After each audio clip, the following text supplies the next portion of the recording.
अस्सलाम वालेकुम, मैं हूं शाहजेब खानजादा। एक साल तक आलमी मईशत का पहिया जाम करने के बाद 12 लाख से जायद अमवात के बाद कोरोना वायरस से मुताल्लिक एक बड़ी और मस्बत खबर सामने आई है। अमेरिकी कंपनी फाइजर और जर्मन कंपनी बियोनटेक के इश्तराक से तैयार की जाने वाली वैक्सीन के लेट स्टेज ट्रायल के नताइज सामने आ गए हैं, जिन पर खुद साइंसदान भी हैरानी का इजहार कर रहे हैं। फाइजर और बियोनटेक ने दावा किया है कि कोरोना की वैक्सीन लेट स्टेज ट्रायल में है और 90% से ज्यादा मौसर साबित हुई है। यह साइंस और इंसानियत के लिए एक बहुत बड़ा दिन है। इस खबर के बाद आलमी स्टॉक मार्केट्स में रिकॉर्ड तेजी देखने में आई है। अमेरिकी मार्केट 1500 पॉइंट्स ऊपर खुली। तेल की कीमतों में भी 10% का इजाफा हो गया। एयरलाइन और क्रूज इंडस्ट्री के शेयर्स में भी 20 से 30% इजाफा देखने में आया है और ये वो इंडस्ट्रियां हैं जो कोरोना की वबा में सबसे ज्यादा मुतासिर हुई। तेल की मार्केट बैठ गई थी क्योंकि लॉकडाउन की वजह से तेल की डिमांड में बेपनाह कमी आई थी, लेकिन अब वैक्सीन की खबर के बाद दुनिया भर की मईशतों के लिए एक मस्बत खबर इसे ख्याल किया जा रहा है। दुनिया भर की स्टॉक मार्केट्स रिएक्ट कर रही हैं और तवक्को की जा रही है कि साल के आखिर में ये वैक्सीन मार्केट में दस्तयाब हो जाएगी। इस साल के आखिर में फाइजर के सीईओ के मुताबिक इस वैक्सीन का जो असर पब्लिक हेल्थ और मईशत पर होगा, अगर उसे गिना जाए तो उनके मुताबिक ये गुज़िश्ता 100 सालों में साइंस की सबसे अहम पेशरफ्त है। साइंसदान उम्मीद कर रहे थे कि कोरोना वायरस के लिए कोई भी वैक्सीन जिसके 75% मौसर होने की सलाहियत होनी चाहिए, लेकिन फाइजर का दावा है कि उसकी वैक्सीन लेट स्टेज ट्रायल में 90% से भी ज्यादा मौसर साबित हुई है। फाइजर और बियोनटेक का यह तज्जिया एक इंडिपेंडेंट ग्रुप की निगरानी में किया गया और इस तज्जिए में 43,000 से ज्यादा लोगों ने हिस्सा लिया, जिसमें से 94 तस्दीक शुदा कोरोना केसेस पर तहकीक की गई और ये इस वैक्सीन को आजमाया गया और 2 डोजेस पर मुश्तमिल ये वैक्सीन है। जब इसको आजमाया गया और तज्जिए के मुताबिक दूसरे डोज के 7 दिन बाद वैक्सीन 90% से ज्यादा मौसर साबित हुई है, जिसका मतलब है कि कोरोना के मरीजों में 2 डोजेस पर मुश्तमिल वैक्सीन के 28 दिन बाद कोरोना के मरीजों को तहफ़्फ़ुज़ मिल सकता है। फाइजर का ये ट्रायल उस वक्त खत्म होगा जब 164 केसेस के नताइज सामने आएंगे और मजीद केसेस में भी ये डेटा ऐसा ही रहा तो ये बहुत मस्बत पेशरफ्त होगी, बड़ी पेशरफ्त होगी। कंपनी के मुताबिक इमरजेंसी बुनियादों पर इस्तेमाल करने के लिए उन्होंने अमेरिका की फूड और ड्रग्स अथॉरिटी के लिए नवंबर के तीसरे हफ्ते तक वैक्सीन की फराहमी का सोचा हुआ है, लेकिन उसकी मंजूरी उसी वक्त मिल सकती है जब आगे की तहकीक से ये पता चले कि वैक्सीन मुकम्मल तौर पर इस्तेमाल करने के लिए महफूज है। यानी इस हवाले से नवंबर का तीसरा हफ्ता अहम होगा और अगर मंजूरी मिल जाती है तो इब्तिदाई प्रोजेक्शंस की बुनियाद पर फाइजर और बियोनटेक से तवक्को की जा रही है कि साल के आखिर तक इस वैक्सीन के 5 करोड़ डोजेस की दस्तयाबी यकीनी बनाएंगे। यानी इस साल के आखिर तक 5 करोड़ डोजेस, जबकि 2021 तक 1 अरब 30 करोड़ डोजेस का अंदाजा लगाया जा रहा है और यह तादाद 65 करोड़ लोगों को, दुनिया भर में 65 करोड़ लोगों को कोरोना से तहफ़्फ़ुज़ फराहम कर सकती है। यानी अगर वैक्सीन की मंजूरी मिल जाती है और ये मार्केट में दस्तयाब हो जाती है तो वैक्सीन से मुतालिक ये एक रिकॉर्ड ब्रेकिंग बात होगी, क्योंकि 1 साल के अंदर अब तक कोई वैक्सीन इस तरह तैयार नहीं की गई। ये भी देखना होगा कि इस वैक्सीन का तहफ़्फ़ुज़ कितना देर पा साबित होता है। इस हवाले से अब तक नताइज सामने नहीं आए हैं, लेकिन बहरहाल एक बहुत बड़ी खबर है। अचानक पूरी आलमी मार्केट के डायनामिक्स बदलते नजर आ रहे हैं। इस खबर के बाद खुद फाइजर कंपनी के शेयर्स में 14% का इजाफा देखने में आया, बियोनटेक के शेयर्स में इजाफा देखने में आया। माहिरीन इस खबर को कैसे देख रहे हैं, इस हवाले से हम बात करेंगे। माहिर अमराज इन्फेक्शन डॉक्टर फ़हीम यूनुस हमें अमेरिका से ज्वाइन कर रहे हैं। डॉक्टर फ़हीम यूनुस साहब, बहुत शुक्रिया। पूरे कोरोना में आपका तज्जिया अवाम देखते रहे। अब इस खबर को आप कैसे देख रहे हैं? कितनी बड़ी खबर है, कितनी मजबूत खबर है? जी, खबर तो अच्छी है। इसके दोनों पहलू हैं, हमें गौर से उसको देखना चाहिए। जो उसका अच्छा पहलू है वो ये है कि 90% इफेक्टिव है ये वैक्सीन, जो कि मेरी उम्मीद से भी ज़्यादा है। मेरा ख्याल था कि 50 से 75% के दरमियान एफिकेसी होगी। और दूसरी इसकी अच्छी बात यह है कि कंपनी ये कह रही है कि 50 मिलियन के करीब डोजेज वो इसी साल अगले 2 महीने में अवेलेबल कर देंगे और अगले साल में उनका वादा है कि 1.3 बिलियन डोजेज वो बना सकते हैं। अब ये तो है अच्छी खबर, लेकिन जिस तरफ हमें मोहतात रहना चाहिए, जिन तफासील को हमें नज़र में रखना चाहिए, वो ये है कि ये इंटरिम एनालिसिस है। अभी हमें पूरा एनालिसिस नहीं मिला, नंबर 1। तो हमने इसके साइड इफ़ेक्ट प्रोफाइल को नहीं देखा। हमें नहीं पता इस वैक्सीन के साइड इफ़ेक्ट्स क्या हैं। हमें नहीं पता कि इससे हॉस्पिटलाइजेशन और डेथ, अमवात की शरह पे क्या फ़र्क पड़ेगा। ये वैक्सीन -80 डिग्रीज पे इसको स्टोर करना पड़ेगा। इसकी स्टोरेज और सप्लाई चेन कितनी आसान या मुश्किल होगी। और ये एक mRNA वैक्सीन है, जिस तरह की वैक्सीन आज से पहले कभी नहीं बनी। तो जब ये लार्ज स्केल पे जाएगी तो इसके एफिकेसी पे क्या फ़र्क पड़ेगा? अभी बहुत सारे अनआंसर्ड क्वेश्चंस हैं इसके बारे में, इसलिए हमें बहुत मोहतात रहना चाहिए। और साहब अरे इतनी बड़ी अनाउंसमेंट है, दुनिया भर की जो कमोडिटी मार्केट्स हैं, स्टॉक मार्केट्स हैं, वो रिस्पॉन्ड कर रही हैं। दुनिया भर के चैनल्स की जो खबर है इस वक्त हेडलाइन यही है। आपके ख्याल में जो साइड इफेक्ट्स हो सकते हैं या कितनी इफेक्टिव साबित हो सकती है, इसके मुतमईन हुए बगैर ये खबर आ गई होगी या इसका इत्मीनान किया होगा फिर अनाउंस किया गया होगा? जी देखिए, आप पिछले साल को देख लें, इस साल को पहले हाइड्रोक्सीक्लोरोक्विन आई, सबने समझा कि ये तो जादू हो गया, ये बिल्कुल ठीक कर देगी सब कुछ। फिर प्लाज्मा के बारे में इसी तरह की खबरें आई कि बहुत ज़्यादा एफिकेसी है। उसके बाद रेमडेसिविर की खबरें आई। तो अगर आप अपना तजुर्बा देखिए, खुद देखिए ना इस साल कि जब भी कोई चीज़ पेश की जाती है एज ए वेरी एफिकेशियस, कि बहुत ही अच्छी चीज़ है ये, तो उसका जो रद्द अमल है वो यही होता है हर दफ़ा। और जो उसके बाद 3-6 महीने में हमें जो तहकीक मिलती है वो उसके रिजल्ट्स को थोड़ा सा माइल्ड कर देती है, कई मामलात में तो बिल्कुल ज़ायल कर देती है। तो मेरा ख्याल है कि इंसान को अपने तजुर्बे से सीखना चाहिए। मैं नहीं कह रहा कि ये बुरी खबर है, मैं कह रहा हूँ ये बहुत अच्छी खबर है। मैं सिर्फ ये कह रहा हूँ कि अभी हमने पूरा डेटा नहीं देखा, तो जब तक पूरी स्टोरी ना हो आपके सामने, हमें लोगों को वही कहना चाहिए जो हमें पता है।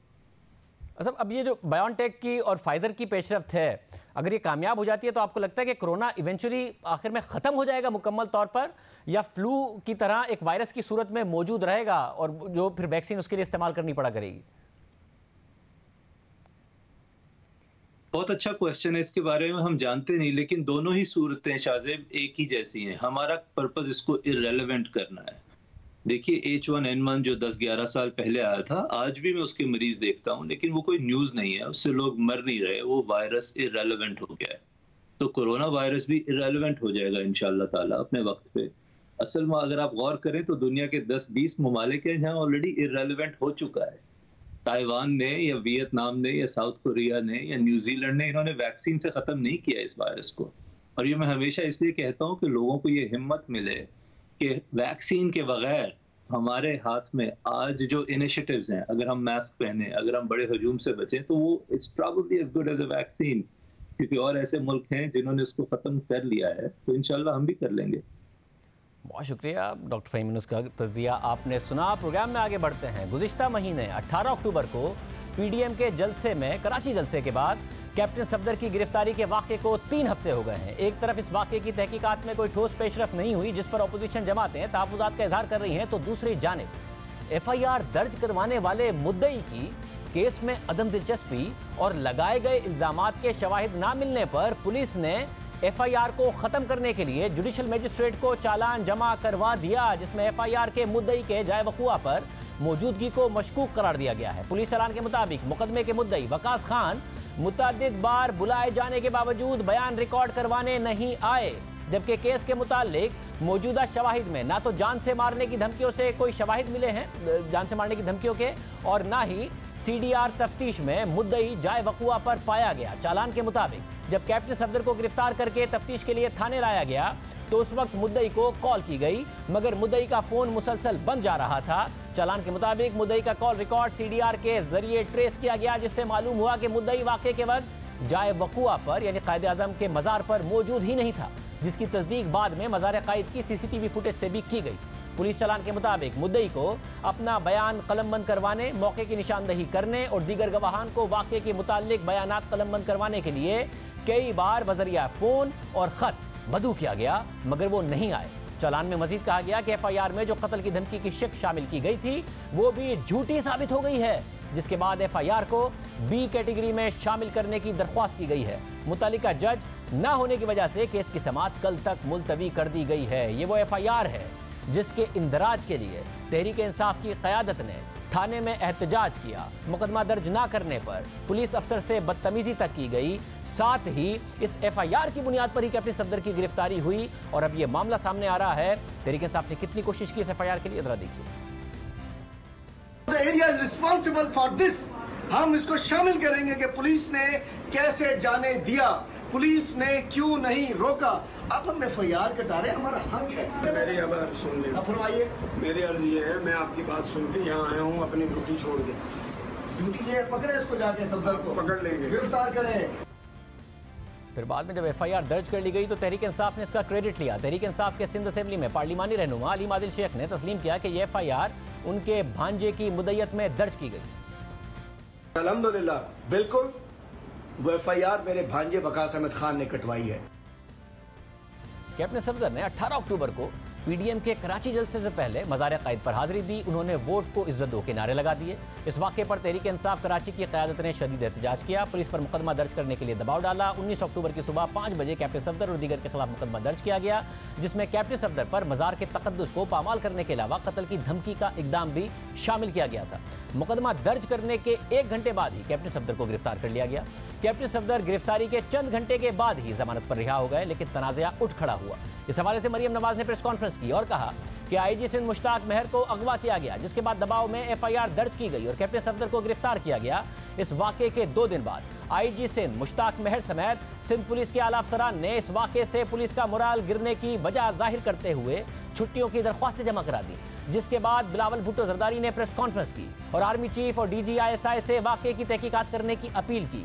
बिलावल भुट्टो की प्रेस कॉन्फ्रेंस के बाद army chief general Qamar Javed Bajwa ने कोर कमांडर कराची को वाक़े की जल्द से जल्द तहकीकात करने का हुक्म दिया, जबकि अगले ही रोज सिंध हुकूमत ने सईद गनी, नासिर हुसैन शाह, सरदार शाह, उवैस कादिर शाह और बैरिस्टर मुर्तज़ा वहाब पर मुश्तमिल तहकीकाती कमेटी का ऐलान किया, जिसको तहकीकात मुकम्मल करने के लिए 30 दिन का वक्त भी दिया गया था। इन यकीन दहानियों के बाद पुलिस अफसरान ने अपनी छुट्टी की दरख्वास्त 10 दिन के लिए मौखर कर दी थी।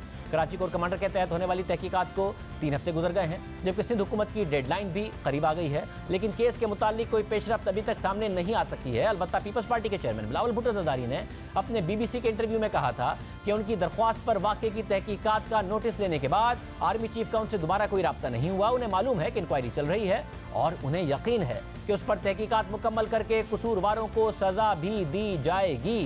2 तहकीकात हो रही हैं, सिंध हुकूमत की और अस्करी क़यादत की, जिसमें ताख़ीर पर अपोजिशन तहफ़्फ़ुज़ात का इजहार कर रही है। अब अहम बात यह है कि जिस FIR से ये सारा मामला शुरू हुआ, उस FIR का मुद्दई सामने नहीं आया, जो कि तहरीक इंसाफ के रहनुमा का भांजा है, जिसकी FIR कटवाने के लिए तहरीक इंसाफ ने इतनी ज़्यादा कोशिशें की। अब जबकि अपोजिशन मुतालबा कर रही है अस्करी क़यादत से कि तहकीकात सामने लाई जाएँ। खुद सिंध असेंबली की तहकीकात कहाँ तक पहुँची है, वज़ीर आला सिंध के मुशीर और सिंध हुकूमत की कमेटी के अहम रुकन जिसने तहकीकात करनी है, मुर्ज़ावाब हमारे साथ मौजूद है। मुर्ज़ावाब साहब बहुत शुक्रिया। मुर्ज़ावाब साहब, 1 महीने का आप लोगों ने भी टाइम लिया था, अस्करी क़यादत से तो अपोजिशन मुतालबा कर रही है। आपकी अपनी कमेटी के जो इजलास हुए हैं उसके हवाले से खबर आई कि नासिर हुसैन शाह साहब नहीं आए, जो कन्वीनर हैं आपकी कमेटी के सईद गनी साहब वो छुट्टियों पर चले गए, तो आपकी अपनी तहकीकात कहाँ तक पहुँची है जो आर्मी चीफ से मुतालबा कर रही है अपोजिशन? बिस्मिल्लाहिर्रहमानिर्रहीम। शाजिब, हमारी जो कमेटी है मिनिस्टेरियल कमेटी, उसमें 5 मेंबरान हैं और हमने जैसी कमेटी कॉन्स्टिट्यूट की गई थी 22 अक्टूबर को उसने काम शुरू कर दिया था। हम तवातुर के साथ मिले और जो ब्रॉड कंटूर्स थे उस रिपोर्ट के, उस हवाले से जो एविडेंस था उसके ऊपर हमारा डिस्कशन हो चुका था। जो रिपोर्ट है उसकी ड्राफ्टिंग का प्रोसेस स्टार्ट हो चुका है एंड इंशाल्लाह वी आर ऑन ट्रैक के 30 दिन का जो टाइम पीरियड है जो कि 21 नवंबर को एक्सपायर होगा, उससे पहले इंशाल्लाह अपनी रिपोर्ट को हम सिंध हुकूमत में जमा करा देंगे। मतलब आपकी जो फाइंडिंग्स हैं, क्योंकि ज़ाहिर 2 एक्सट्रीम पोजीशंस हैं, आप क्या कुछ शेयर कर सकते हैं कि आप किस नतीजे पर पहुंचे हैं, अगर आपको इजाज़त है? शाजिब, हमने जब पहला हमारा इजलास हुआ था तो तमाम 5 मेंबरान का मुतफ़िक़ा लाएअमल ये था कि चूंकि बड़ा सेंसिटिव इशू है तो we have to make sure कि इसके अंदर कोई लूज टॉक ना हो, कोई डिसइंफॉर्मेशन क्रिएट ना की जाए। तो ये फैसला किया गया था कि तमाम के तमाम मेंबरान जो है इन कैमरा प्रोसीडिंग्स को लेकर चलेंगे, उसकी तफसीलात जो है वो शेयर नहीं की जाएंगी। तो जैसी रिपोर्ट कंक्लूड हो जाती है, रिपोर्ट जो है वो हुकूमत को जमा करा दी जाएगी और हुकूमत फिर फैसला करेगी क्या है रिपोर्ट के जो कंटेंट्स हैं उनको पब्लिकली शेयर करना चाहिए या नहीं। अच्छा, तो ये मामला था, जो मुद्दई था कैप्टन सफदर के खिलाफ, इस हवाले से तो पुलिस कह रही है कि जी उससे रब्ता ही नहीं हुआ, उसने दिलचस्पी का इजहार ही नहीं किया, उससे हम रब्ता करते रहे। भली आदिल शेख साहब का भांजा है, उन्होंने मुकम्मल लोन किया, तहरीक इंसाफ ने FIR कटाने में अहम किरदार अदा किया। इस FIR की वजह से सारा तनाज़ा खड़ा हुआ, जो भी IG के साथ हुआ, जो भी कैप्टन सफदर के साथ हुआ, तो ये मामला अब कहाँ खड़ा है? शाजिब, इस सवाल से आप देखें एक चीज बड़ी क्लियर हो जाती है कि इशू मैं समझता हूँ लॉ इन्फोर्समेंट का या कानून का नहीं था, ये सियासी मसला था जिसको PTI ने जो उनका पर्सनल एक टसल है PMLN की क़यादत के साथ, मैं समझता हूँ उसकी पॉइंट स्कोरिंग के लिए शायद इस्तेमाल करने की कोशिश की। ये बात आपकी दुरुस्त है कि जो पुलिस है उसने अपनी इन्वेस्टिगेशन को, तफ्तीश को कंप्लीट कर लिया है और चालान उन्होंने अदालत के अंदर जमा करा दिया है। और चालान का जो बेसिक लुब्बे लुबाब है वो यही है कि नंबर 1, जो वकास अहमद खान जो मुद्दई हैं वो कभी भी पुलिस के सामने अपीयर नहीं हुए। उनको गालिबन 3 नोटिस सर्व किए गए थे कि वो आए और इन्वेस्टिगेशन को ज्वाइन करें और शवाहिद को पेश कर सकें। वो कभी भी अपने गवाहों के साथ पुलिस के सामने, इन्वेस्टिगेटिंग ऑफिसर के सामने पेश नहीं हुए। दूसरा एस्पेक्ट इसका ये है कि जो CDR उन्होंने अपनी FIR, अगर आप गौर से पढ़ेंगे, उस FIR के अंदर उन्होंने अपना मोबाइल नंबर खुद दर्ज कराया है। उस मोबाइल नंबर का जब CDR रिकॉर्ड चेक किया जाता है तो पता ये चलता है कि 4:30 बजे जब वो क्लेम कर रहे हैं कि वो मज़ार-ए-कायद पर थे, CDR रिकॉर्ड शो करता है कि वो बकाई मेडिकल यूनिवर्सिटी यानी कि सुपर हाईवे के आसपास थे, यानी कि कई मील दूर थे मज़ार-ए-कायद से। तो प्रैक्टिकली उनका वहाँ पर मौजूद होना मुश्किल नज़र आता है। और तीसरी चीज़ ये कि जो CCTV फुटेज मज़ार-ए-कायद की पुलिस हुक्काम ने देखी, इन्वेस्टिगेटिंग ऑफिसर ने देखी, उसके अंदर कहीं पर भी ऐसा कोई सबूत नहीं मिला जो कि कोरॉबरेट कर सके, कंफर्म कर सके कि वकास अहमद खान साहब जो बात कर रहे हैं वो एक्चुअली दुरुस्त है और हकाइक पर मबनी है। तो इन तमाम चीज़ों को बरूए कार लाते हुए इन्वेस्टिगेटिंग ऑफिसर ने क्लास B कर दी है उस FIR को, उस चालान को, और कंसर्न मैजिस्ट्रेट के पास जमा करा दिया। मैजिस्ट्रेट के सामने है कि वो कब उस चालान को अप्रूव करते हैं, उसके तहत क्या कानूनी कार्रवाई सब्सिक्वेंटली की जाती है। मतलब अगर ये FIR झूठ पर मबनी थी, जिसका इतना बड़ा क्राइसिस हुआ, और अगर ये साबित हो जाती है बात, तो फिर ये मामला कैसे आगे बढ़ेगा, मुद्दई के हवाले से भी और इस FIR के हवाले से भी? शादिब साहब, कानून के अंदर ये सेक्शन 182 है CRPC का, जो कहता है कि अगर पुलिस इस कंक्लूजन पर पहुंचती है कि झूठी FIR है तो अदालत जो है मैलिशियस प्रोसिक्यूशन का एक काउंटर मुकदमा मुद्दई के खिलाफ दायर करने की हिदायत जारी कर सकता है। पुलिस ने क्लास B इसको कर दिया है। अब देखें अदालत क्या फैसला करती है। बहुत शुक्रिया मुर्तज़ा साहब हमारे साथ मौजूद थे। अब अपोजिशन एक नए मिसाक की बातें कर रही है, अपोजिशन में कुछ इख्तलाफात भी नजर आ रहे हैं। हसन इकबाल साहब हमारे साथ मौजूद होंगे एक ब्रेक के बाद।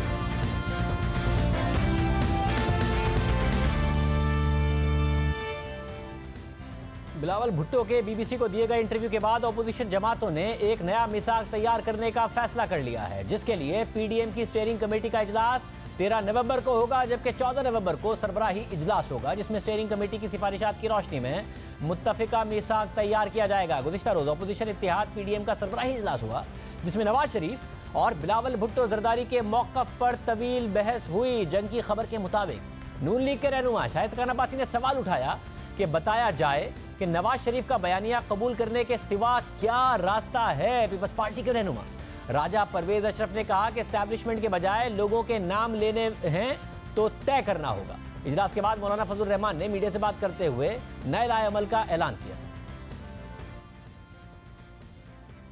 PDM के नज़दीक उसका असल हदफ पाकिस्तान में हकीकी, आईनी और जमहूरी निज़ाम की बहाली है। इस हवाले से एक मिसाक तय करने पर इत्तेफाक हुआ है। 13 नवंबर को स्टीयरिंग कमेटी का इजलास होगा, जिसमें तमाम पार्टियां एक मुत्तफ़िका मिसाक के लिए अपनी अपनी तजावीज़ लाएंगी और तमाम पार्टियों की तजावीज़ के इश्तराक के साथ एक मुत्तफ़िका मिसाक तय कर लिया जाएगा। 14 नवंबर को इस्लामाबाद ही में सरबराही इजलास होगा, जो स्टीयरिंग कमेटी की सिफारिशात को हतमी शक्ल देगा। हमारे साथ रहनुमा नून लीग हसन इकबाल साहब मौजूद हैं। हसन इकबाल साहब बहुत शुक्रिया।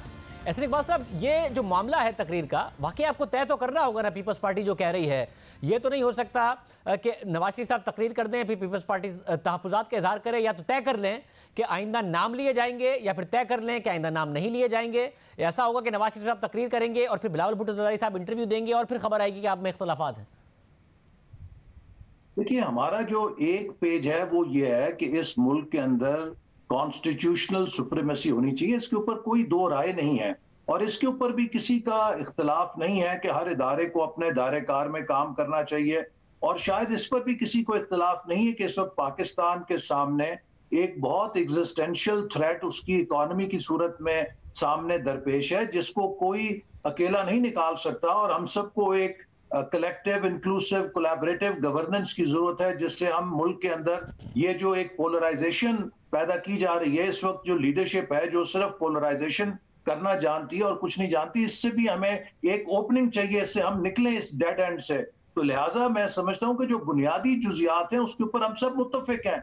बाकी हर किसी की अपनी तशरीह हो सकती है, डिफरेंट पॉलिटिकल पार्टीज हैं, उनके पर्सपेक्टिव्स फर्क हो सकते हैं, रफ्तार मुख्तलिफ हो सकती है, लेकिन मंजिल सबकी एक ही है। वैसे मगर आपकी पार्टी में भी लोग हैं ना जिनको इस बात से इख्तलाफ है। बयानिए तक तो वो चल रहे थे नवाज शरीफ साहब के साथ, जब नाम लिए गए तो उन्हें भी इख्तलाफ हुआ। जनरल कादिर बलोच हों या फिर सनाउल्लाह ज़हरी साहब हों, उनको इख्तलाफ हुआ जब आप लोगों ने नाम लिए हैं। आपका ज़ाहिर मौक़िफ़ अलग है कि उनके अलहदा होने की वजह और है, मगर उनका मौक़िफ़ है कि हमें ये इख्तलाफ है पार्टी से। देखिए, उन दोनों हजरात का उन्होंने हमारे साथ काम किया, एहतराम अपनी जगह है, लेकिन आखिरी वक्त तक वो हमारे साथ कांटेक्ट में थे और उनका जनरल कादिर साहब का जो इतराज था वो यही था कि सनाउल्लाह ज़हरी साहब मेरे कबीले के सरदार हैं, उनको क्यों नहीं स्टेज पे बिठाया जा रहा। और अगर उनको इतना इतराज था तो सनाउल्लाह ज़हरी साहब मोहतरमा मरियम नवाज साहिबा की गाड़ी खुद चलाते रहे आखिरी वक्त तक। तो अगर उनको बयानिए से कोई इख्तलाफ था या डिस्टेंस करना था तो उन्हें मोहतरमा मरियम नवाज साहिबा की गाड़ी तो खुद ड्राइव नहीं करनी चाहिए थी। ये बातें ऐसी नहीं है कि जैसे बना के पेश की जा रही हैं। अगर वो नहीं चल सकते थे तो ग्रेसफुली उन्हें अलहदा कर लेना चाहिए था रास्ता, लेकिन अब उसको मुख्तलिफ रंग पहनाना, ये सब जानते हैं कि असल बात मैं पहले भी कह चुका हूं कि हमारी जद्दोजहद किसी एक शख्स की स्टेज पे नशिस्त से बहुत बड़ी है। हम चाहते हैं कि इस मुल्क को अब उस भंवर से निकाला जाए जिसमें हम 73-72 साल से पड़े हुए हैं। मगर असली बात साहब, आपके दो बातें आप चाहते हैं। आप एक ये कहते हैं कि जी इदारों के दरमियान और सबके दरमियान एक डायलॉग होना चाहिए। दूसरा आप कहते हैं कि हुकूमत के पीछे से सपोर्ट इदारे अपनी हटाएं, मगर ज़ाहिर इदारों को सरबराह रिप्रेजेंट करते हैं। जब आप उन्हीं सरबराहों के नाम ले देते हैं तो उन्हीं सरबराहों से डायलॉग कैसे करेंगे? और जब नाम आप ले देते हैं तो फिर कैसे एक्सपेक्ट करेंगे कि आप ऑप्शन ही हुकूमत का छोड़ते हैं कि वो उस हुकूमत से सपोर्ट हटाएंगे? देखिए, इदारों के सरबराहों से जब सवाल पूछे जाते हैं तो उसका ये मतलब तो नहीं है कि उस इदारे के खिलाफ खुदा न खास्ता कोई बात की जाती है।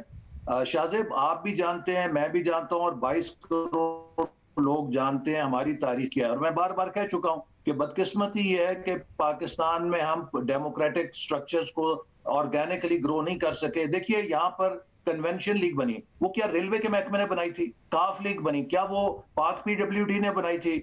जनरल एहतशाम ज़मीर मरहूम मरने से पहले इतराफ कर गए कि मैंने 2002 के अंदर सारी पॉलिटिकल इंजीनियरिंग की, मैंने इलेक्शन को रिग किया। ये सब कुछ होता रहा है यहाँ पर ना। अब वक्त आ गया है कि हम इन चीजों से आगे निकलें। तमाम स्टेक होल्डर्स अपनी माजी की गलतियों का इदराक करें और मुल्क को एक ऐसी ठोस बुनियाद दें कि हम अपनी अगली नस्ल को एक अच्छा मजबूत मुस्तकबिल देके जा सकें।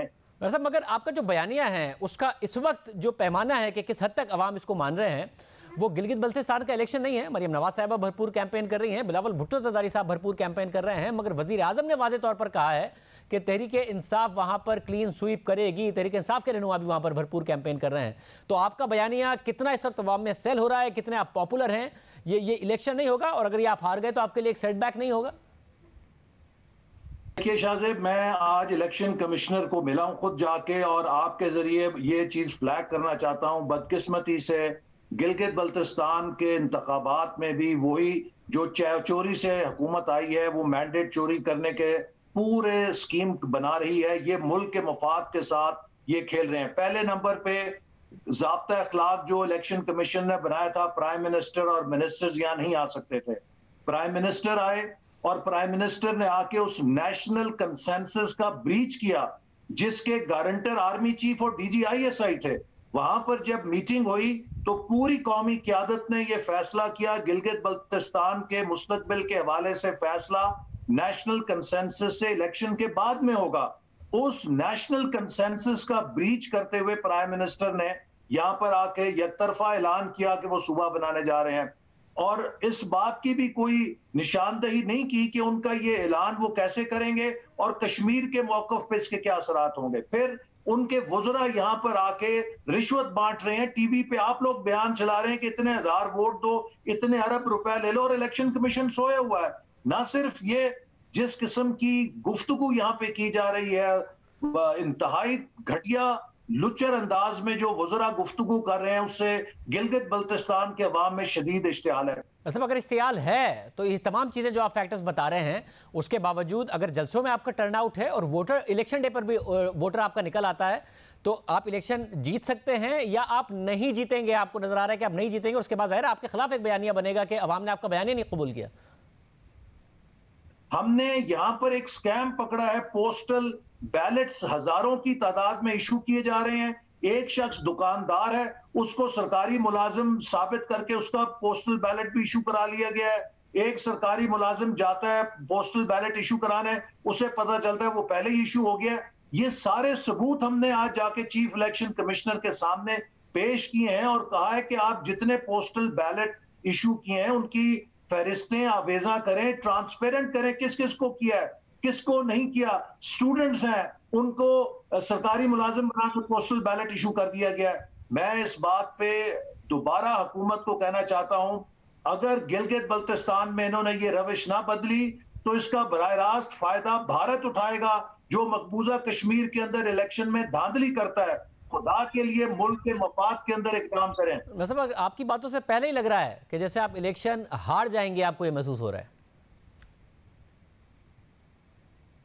हम इलेक्शन जीत रहे हैं। आपने मरियम नवाज साहिबा की अगर जलसों की हकीकत देखी हो, देखिए आप किसी बंदे से गिलगित बल्तिस्तान में आके पूछें 70-72 साल में सबसे ज्यादा तरक्की कब हुई, वो कहेगा पिछले 5 साल में। 70-72 साल में सबसे ज्यादा अमन कब हुआ, पिछले 5 सालों में। तो इसके बाद इलेक्शन हारने का तो सवाल ही नहीं पैदा होता। लेकिन जो स्कीमिंग की जा रही है, क्या 2018 में हम इलेक्शन हारे थे?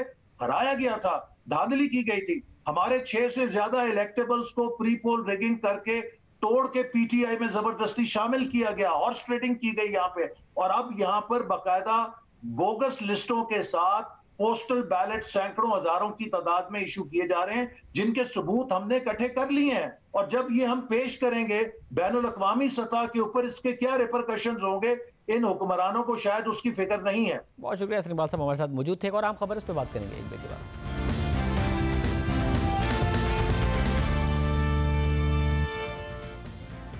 डेमोक्रेटिक उम्मीदवार जो बाइडेन अमेरिका के 46वें सदर मुंतखब हो गए हैं, मगर अमेरिका के इस इंतखाब में कई गैर मामूली चीजें देखने में आ रही हैं। जो बाइडेन ने अमेरिकी तारीख में सबसे ज्यादा पॉपुलर वोट हासिल किए हैं, यानी 74 मिलियन, यानी 7 करोड़ 40 लाख से ज्यादा वोट लिए हैं। और सदर ट्रंप ने किसी भी मौजूदा सदर की तारीख में सबसे ज्यादा पॉपुलर वोट हासिल किए हैं। साबिक सदर ओबामा से ज्यादा पॉपुलर वोट हासिल किए, 70 मिलियन यानी 7 करोड़ से ज़ायद वोट हासिल किए, मगर इसके बावजूद वो सदर मुंतखब नहीं हो सके। सिर्फ यही नहीं, दिलचस्प बात यह है कि 25 साल में ऐसा पहली बार हुआ है कि कोई मौजूदा सदर दूसरी मुद्दत के लिए मुंतखब होने में नाकाम हुआ है। यानी सिलेक्शन ने अमेरिका की बढ़ती हुई पोलराइजेशन को वाज़ेह कर दिया है। मगर सदर ट्रंप अब अमेरिका के साबिक सदर हो गए हैं, लेकिन शिकस्त तस्लीम करने को तैयार नहीं है। अमेरिका में ट्रंप के हामियों की तरफ से मुहिम चलाई जा रही है कि इलेक्शन चुराए गए हैं, मुजाहरे हो रहे हैं। सोशल मीडिया पर फेक न्यूज़ की भरमार है, झूठी खबरों की भरमार है। ट्विटर तक को डोनाल्ड ट्रंप के ट्वीट्स को फ्लैग करना पड़ रहा है, एक के बाद एक ट्वीट को फ्लैग करना पड़ रहा है। दूसरी तरफ खुद डोनाल्ड ट्रंप की अहलिया और दामाद उन्हें शिकस्त तस्लीम करने का मशवरा दे रहे हैं। CNN ने दावा किया है कि ट्रंप की अहलिया मेलानिया ट्रंप और उनके दामाद जेरड कुशनर ने उन्हें शिकस्त तस्लीम करने का मशवरा दे दिया है, जबकि उनके बेटे डोनाल्ड जूनियर अब भी कोशिश कर रहे हैं कि इलेक्शन को चैलेंज किया जाए और इस हवाले से मुहिम आगे बढ़ाई जाए। खुद ट्रंप मुसलसल इन इलेक्शंस को फ्रॉड कह रहे हैं। गुज़िश्ता रोज़ इस हवाले से ट्वीट करते हुए ट्रंप ने डेमोक्रेट जमात को तनकीद का निशाना बनाते हुए कहा कि हमें यकीन है कि ये लोग चोर हैं, ये एक चुराया हुआ इलेक्शन है। दूसरी तरफ नौमुंतखब सदर जो बाइडेन ने अपनी विक्ट्री स्पीच में ट्रंप के हामियों को मुखातिब करते हुए कहा कि मैं आपकी मायूसी को समझ सकता हूं, लेकिन अब हमें एक दूसरे को मौका देना चाहिए और अपने मुखालिफों से दुश्मन की तरह का सलूक बंद करना चाहिए। For all those of you who voted for President Trump, I understand the disappointment tonight. I've lost a couple times myself, but now let's give each other a chance. It's time to put away the harsh rhetoric, lower the temperature, see each other again, listen to each other again. And to make progress, we have to stop treating our opponents as our enemies. They are not our enemies. They are Americans. They're Americans. This is the time to heal in America. We must restore the soul of America. मगर Trump के रवैये की वजह से बहस हो रही है कि क्या होगा, ट्रंप को व्हाइट हाउस छोड़ने पर कैसे मजबूर किया जाएगा, इलेक्शन में शिकस्त तस्लीम करने पर कैसे मजबूर किया जाएगा। प्रोग्राम में ब्रेक शामिल करते हैं और आमतौर पर बात करेंगे।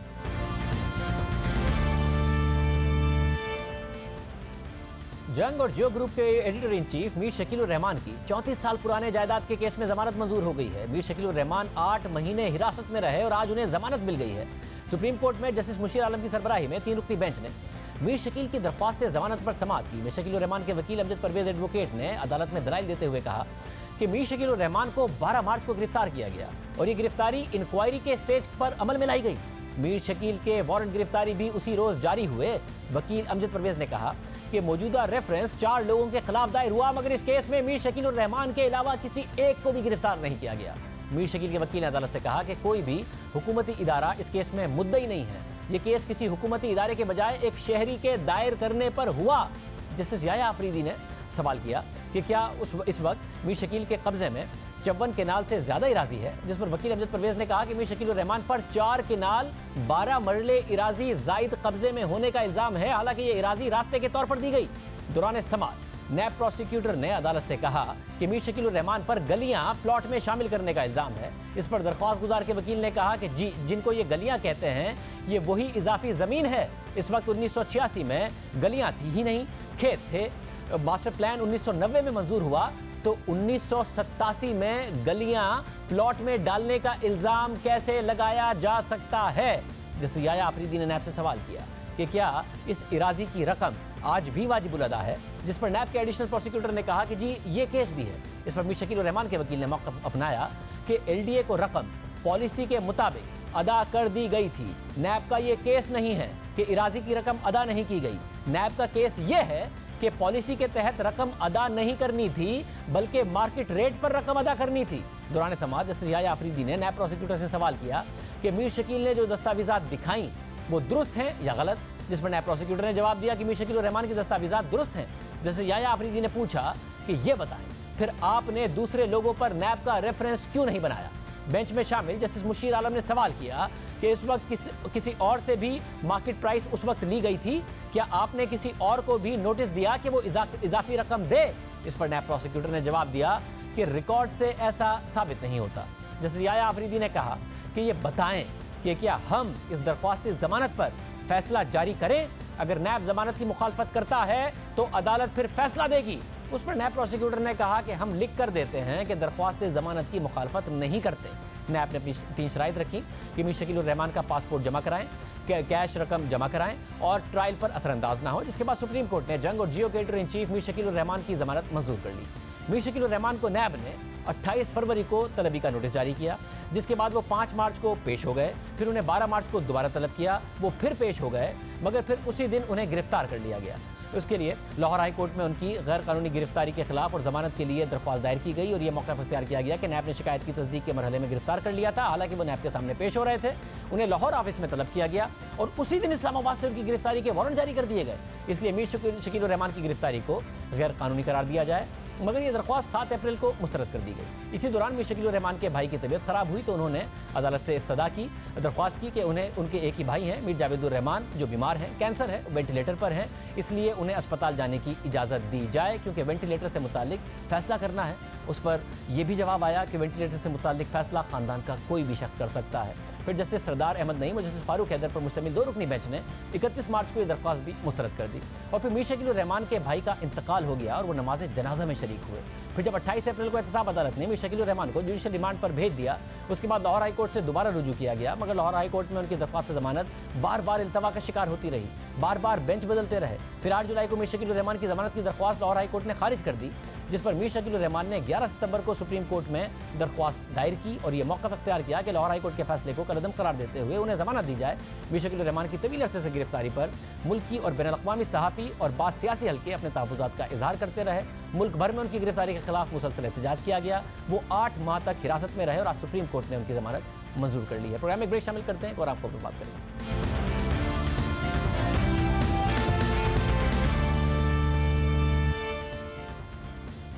अब से 5 रोज बाद यानी 15 नवंबर को गिलगित बल्तिस्तान में इंतखाबात होने जा रहे हैं। तहरीक इंसाफ, नून लीग और पीपल्स पार्टी ने तकरीबन तमाम हलकों से अपने उम्मीदवार खड़े किए हैं। 3 जमातें भरपूर तरीके से इलेक्शन कैंपेन चला रही हैं और अवामी ताकत का मुजाहरा कर रही हैं। बिलावल भुट्टो जरदारी तकरीबन 19 दिनों से वहां पर मौजूद हैं, जबकि मरियम नवाज को गिलगित बल्तिस्तान पहुंचे 5 रोज हो गए हैं। दूसरी जानिब वफाकी वजीर अली अमीन गंडापुर तहरीक इंसाफ की इंतखाबी मुहिम की क़यादत कर रहे हैं, जबकि वफाकी वजीर मुराद सईद भी स्कर्दू पहुंच चुके हैं। इससे कबल 1 नवंबर को वजीर आज़म इमरान खान ने भी गिलगित का दौरा किया था और यौम आज़ादी की तकरीब से खिताब करते हुए गिलगित बल्तिस्तान को उबूरी सूबा बनाने का ऐलान किया था। अब सूरत हाल यह है कि इलेक्शन में चंद रोज रह गए हैं। पाकिस्तान भर की आवाम की नजरें इन इंतखाबात पर हैं। अपोजिशन जमातें इलेक्शन में कामयाबी हासिल करके तहरीक इंसाफ की मरकजी हुकूमत के खिलाफ अपने बयानिए को मजबूत बनाना चाहती हैं, तो दूसरी तरफ तहरीक इंसाफ इलेक्शन जीतकर अपोजिशन की तहरीक को कमजोर साबित करना चाहती है। अपोजिशन ने प्री पोल रिगिंग के इल्जामात भी लगाए हैं। आज हमारे प्रोग्राम में एहसन इकबाल साहब ने भी वो इल्जामात दोहराए। पाकिस्तान पीपल्स पार्टी भी इल्जामात लगा रही है। बिलावल भुट्टो जरदारी ने कैंपेन भी बहुत भरपूर गिलगित बल्तिस्तान में चलाई है। अब मरियम नवाज वहाँ पर मौजूद हैं और वो कैंपेन इस हवाले से चलाती नजर आ रही हैं। बिलावल भुट्टो जरदारी ने सबसे ज़्यादा टाइम गिलगित बल्तिस्तान में गुजारा है। इंतखाबात में सब जीत की उम्मीद लगाए बैठे हैं और ये इंतखाबात पाकिस्तान की ओवरऑल पॉलिटिक्स पर उनका असर होता नजर आएगा कि जो बयानिया है वो किसका ज़्यादा अहम है। इजाज़त दीजिए, अल्लाह हाफ़िज़।